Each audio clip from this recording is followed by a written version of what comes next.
जय श्री गणेश दोस्तों। ओम गुरुवे नमः।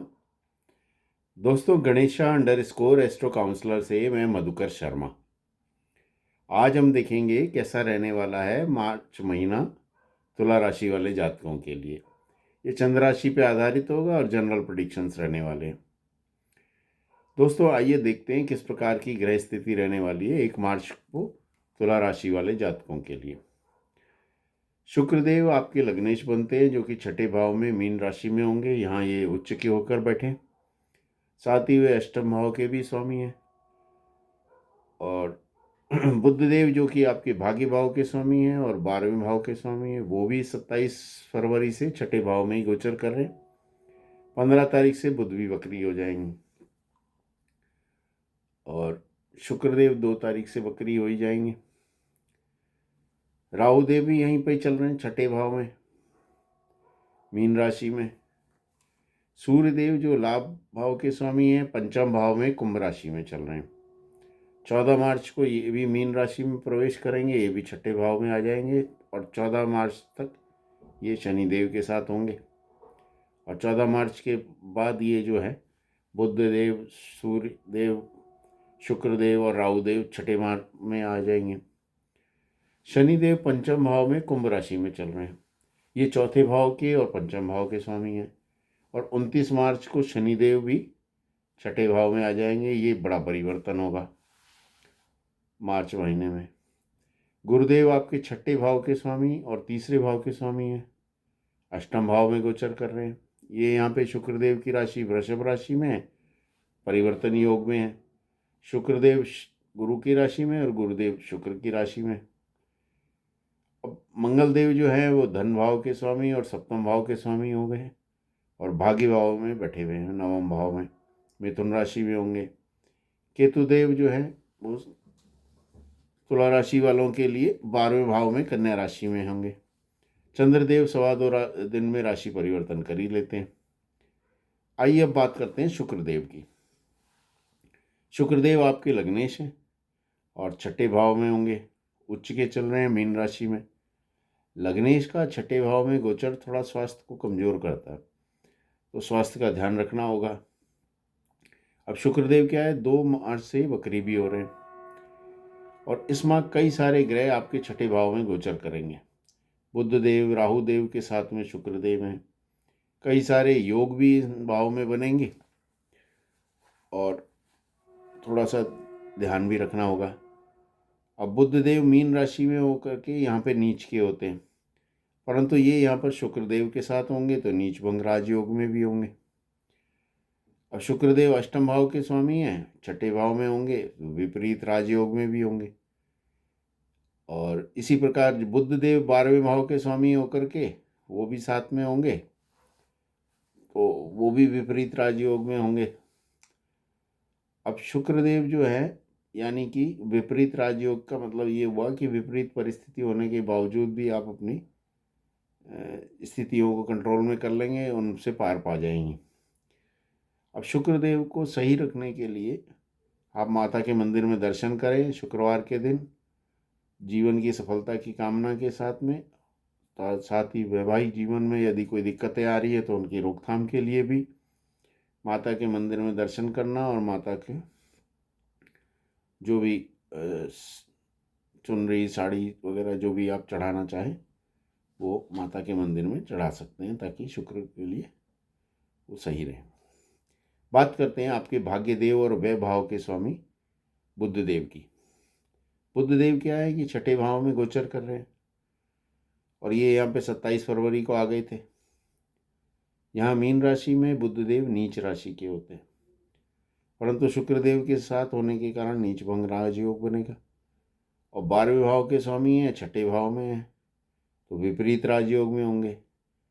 शुक्रदेव के साथ लक्ष्मी नारायण योग में भी होंगे। और 15 मार्च को बुधदेव भी वक्री अवस्था में आ जाएंगे, तो कुछ प्रॉब्लम्स बढ़ सकती हैं, जॉब्स की, एक्सपेंसेस की, सेहत आदि से रिलेटेड समस्याएं महसूस हो सकती हैं। और यहाँ पे राहु देव भी साथ में होंगे, तो ये क्या है कि बुध के साथ में राहु देव का होना एक तरह से जड़त्व दोष को भी जन्म देता है। अब राहुदेव क्या है? भ्रम है, असमंजस है, धुआं है, कोहरा है। तो बुद्धि के अंदर आपको थोड़ा सा असमंजस सा पैदा हो सकता है और उसके अंदर भ्रम सा पैदा हो सकता है, और उसके कारण एक जड़त्व की सी स्थिति पैदा हो सकती है। तो भ्रम की स्थिति में आपके काम में गड़बड़ ना हो, आप काम को सही ढंग से कर पाएँ, असमंजस की स्थिति में ना रहें, इसलिए थोड़ा सा राहुदेव का उपाय कर लें तो अच्छा रहेगा। और राहुदेव के उपाय के रूप में ज़्यादातर यही बताया जाता है कि 1.25 किलो कच्चा कोयला जिस तरह का होता है उसको लेकर के काले कपड़े में अपने सर पे से बांध करके और उसको सर वार करके शनिवार की शाम को बहते पानी में प्रवाहित कर दें उस कच्चे कोयले को। अब बुद्धदेव के लिए भाग्य का आपको साथ मिल सके उसके लिए गणेश जी के आप दर्शन करें, गणेश जी के लिए अथर्वशीर्ष का पाठ करें, वो भी लाभकारी रहेगा। और बुद्धदेव आपके लिए और लाभकारी रहें उसके लिए चिड़ियों को मूंग डाल सकते हैं, पेड़ पौधों की देखभाल कर सकते हैं, पेड़ों में पानी वानी डाल सकते हैं। इससे और आपको भाग्य का प्रॉपर साथ मिलने की उम्मीद बन जाएगी। राहुदेव की बात करें, ये छठे भाव में रोग रीत शत्रु आदि में थोड़ी कमी करेंगे, कंपटीशन आदि में विद्यार्थियों को फायदा दिलाने का कार्य करेंगे। और यहाँ से 12वें भाव पे दृष्टि रहेगी तो विदेश से संबंधित कार्य हैं, विदेश यात्रा आदि में सहायक हो सकते हैं, परंतु इनकी अपनी कुछ अलग विशेषताएं भी हैं।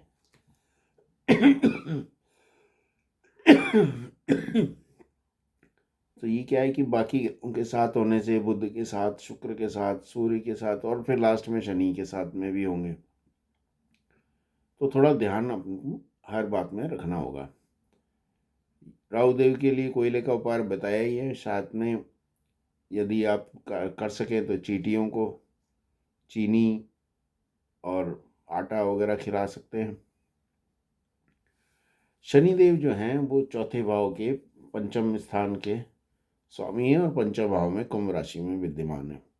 ये विद्यार्थियों के लिए ठीक रहने वाले हैं, एजुकेशन आदि में प्रगति में सहायक होंगे, परीक्षा दे रहे हैं, कोई इंटरव्यू आदि दे रहे हैं तो उसमें भी सहायक होंगे।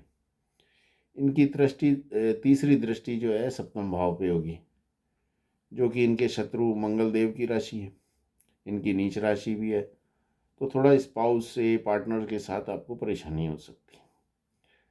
तो आपसी रिलेशन है आदि में कमी महसूस हो सकती है। और 29 मार्च को बड़ा परिवर्तन होगा, यानी कि शनिदेव अपनी कुंभ राशि को छोड़ करके गुरुदेव की राशि मीन राशि में आ जाएंगे। यहाँ पर ये भी छठे भाव में होंगे, इस दिन ग्रहण भी होगा। अब छठे भाव में इतने सारे ग्रह एक साथ होंगे तो आपका स्ट्रेस बढ़ सकता है, मन मुटाव, रोग, परेशानी आदि